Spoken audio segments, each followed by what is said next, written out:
As we continue to get pummeled with headlines all saying pretty much the same thing, this is a pandemic of the unvaccinated.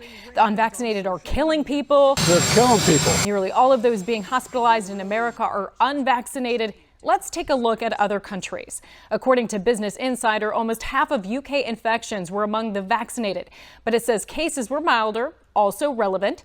The article also points out that cases seem to be plateauing in unvaccinated. Plateauing, in other words, leveling off. Little to no change. Also in UK on Tuesday, UK records highest number of deaths since March, despite COVID-19 cases falling.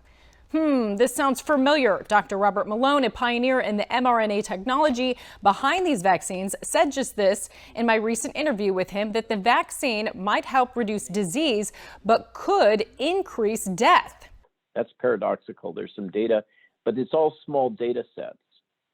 And the thing that has folks like me, those of us that are kind of open and actively tracking what the heck is going on here, we've been worried about antibody-dependent enhancement for a long time. And I'm not saying ADE is happening right now, but things like seeing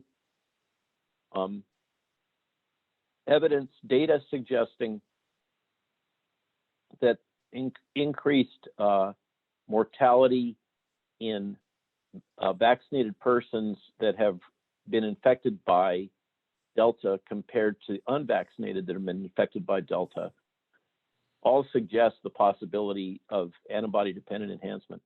Reuters says 60% of people being admitted to UK hospitals are unvaxxed. This is a shift from what Britain's chief scientific advisor said before.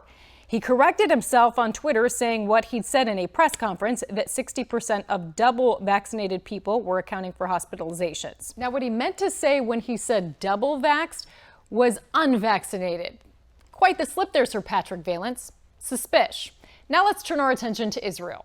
It's considered to have one of the highest vax rates in the world per capita. But what's the headline on Tuesday? Israel records more than 2,000 new coronavirus cases, the highest number in 4 months.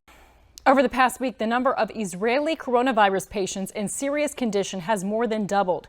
Moreover, a professor who heads a panel of experts advising the health ministry says restrictions have proven over recent weeks that they do not stop the spread of disease. And from Liberty Daily, data presented to the Israeli Health Ministry July 17, 2021, revealed that of the more than 7,700 COVID-19 cases reported since May of 21, only 72 occurred in people who had previously had COVID-19, a rate of less than 1%. In contrast, more than 3,000 cases, or approximately 40%, occurred in people who had received a COVID-19 vaccine. In other words, those who were vaccinated were nearly 700% more likely to develop COVID-19 than those who had natural immunity from a prior infection. And this is largely in response to the Delta variant, which has led to increasing infections in Israel. But wait, the Washington Post says we're not supposed to look at data out of Israel. Check out this headline. Vaccine doubters' strange fixation with Israel. There's one of those adjectives again. Dated just about a week ago, it touts a drop of new daily cases. Then the article admits seeing an uptick in cases, most among the vaccinated, but mocks anyone that would question that fact.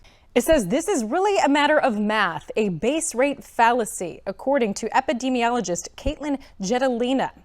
She says, of course, if a population is more vaccinated, we'll hear of more getting infected.